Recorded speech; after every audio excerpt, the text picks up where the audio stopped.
Okay, now we will discuss principle of high performance liquid chromatography.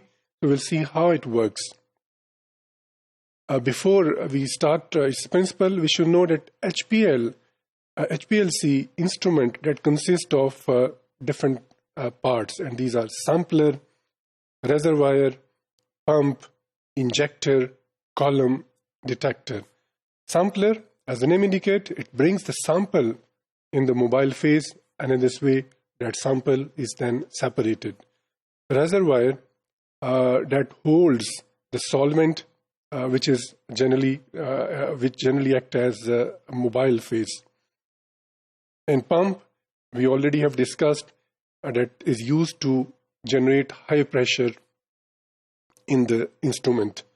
Injector, it injects the sample into the mobile phase.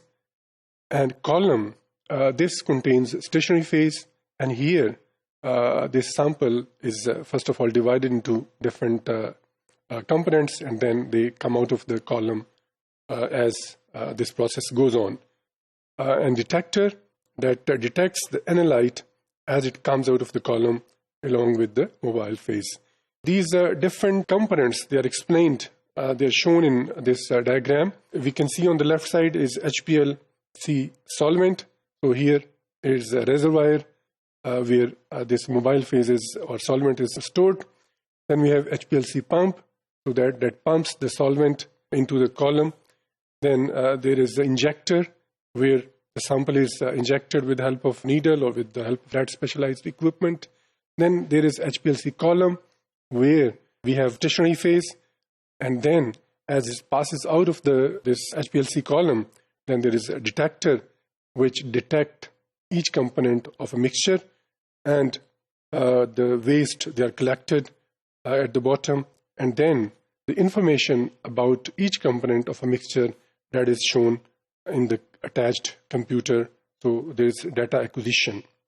Now separation in the column, that may take hours to days, so it's quite a lengthy process. HPLC, that relies on pumps to pass a pressurized mobile phase through the column, and in this way that carries mobile phase, and this movement of mobile phase through the column, that results in separation of mixture into its components. Now, components of a mixture, they move with different velocities through the column, and we have discussed that this movement, that depends on the affinity of the components of a mixture with the stationary phase. So according to that affinity, their separation takes place. And time taken by an analyte to pass out of the column is called its retention time, which is characteristic of a particular analyte.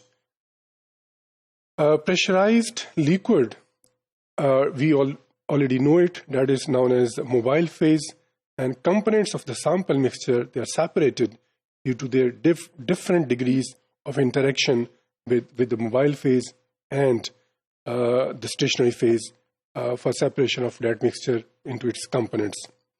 These interactions may be hydrophobic, they may be ionic in nature, they may be combination of both. जो interaction हो सकती हैं components की, जो mixture के जो different components होते हैं मोबाइल फेज के साथ, स्टेशनरी फेज के साथ, वो डिफरेंट तरह के होते हैं. हाइड्रोफोबिक हो सकते हैं, आयनिक हो सकते हैं, या दोनों हो सकते हैं. और उसी इंटरेक्शन की बेस के ऊपर जो कंपोनेंट्स होते हैं, they are eluted out of the column. Analytes with the least interaction with the stationary phase or maximum interaction with the mobile phase will exit faster.